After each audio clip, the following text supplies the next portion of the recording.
I still believe that this movie, unfortunately, was just overpowered by people who are fans of the game. Like as a standalone film, I do not think it's a good movie, but I think it's average, right? So why isn't this film a bad film that's described by other critics and etc.?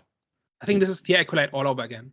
I think this is a decade of frustration being vented all at the same time, and the target just happens to be Borderlands, right? Like with Star Wars, there's a decade of frustration about people not liking like what direction the franchise has taken, and then a pretty bad show comes along, and then it's the lightning rod for all the hate, right? And then that's also helped by the messaging and the marketing of the company and the statements of the showrunner and all of that. But the show is not as bad, right? I've not seen it. I've just seen clips and discussion of it. And it doesn't strike me as that bad. Like, not something I would want to watch, but not that bad. And I think Borderlands is similar in that it's not that bad.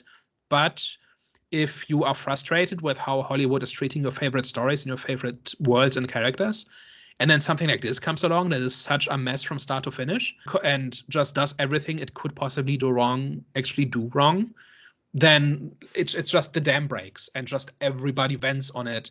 And then you've got people profiting from it by making all these video essays about just how bad it is. And let's engage in this giant week-long act of catharsis about how this is the worst movie ever made and this is a betrayal of the fans and like this is the worst thing that's ever happened since sliced bread, whatever. I think that's what's going on. Question: the Fallout. What was the reaction to that? Positive. Was that true to its adaptation? Yes. So Fallout is the exact opposite of this.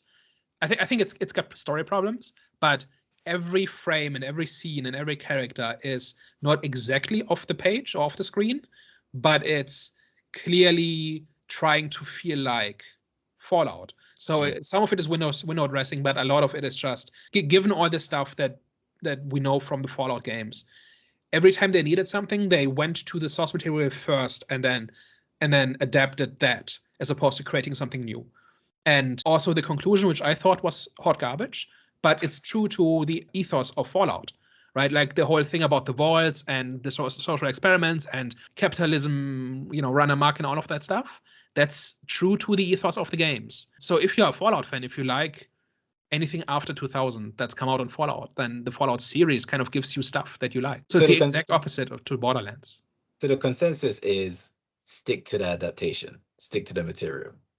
Well, I mean, like, I think if you're making an adaptation, you should try to you shouldn't do everything exactly as it was in the source material because you can't, right? Because that kind of just creates an unwieldy mess that's not fit for its new medium and what you're trying to do. What you should do is you should try to figure out what's the essence of this. Like, what's the cool factor of what you're adapting? Why do people like this? And then you've got the window dressing, right? You've got the guns and the creature designs and the costumes, whatever, the scenery.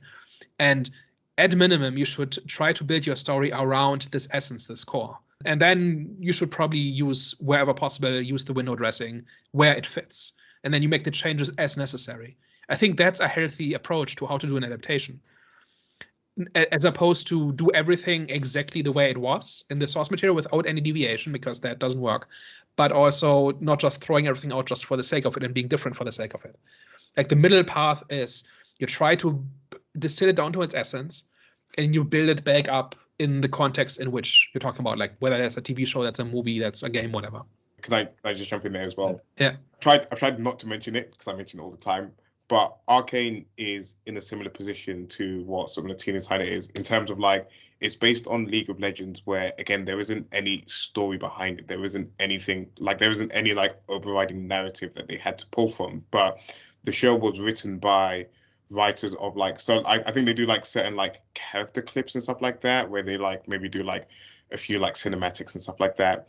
But the writers of the show were first-time writers. They'd never written the show before, but they were people that wrote for the game, essentially, or wrote something kind of like different characters into the game, essentially. And because they had such deep knowledge of the, sort of the source material, because they knew the essence, because they knew like essentially what they were like wanting to pull from there, they were then able to create an epic sort of a 9 episodes of a series. Again, like to emphasize, as first-time writers, because they understood what they were using. They understood like the essence of it, and then just somehow managed to tag on a brilliant story on top of that as well.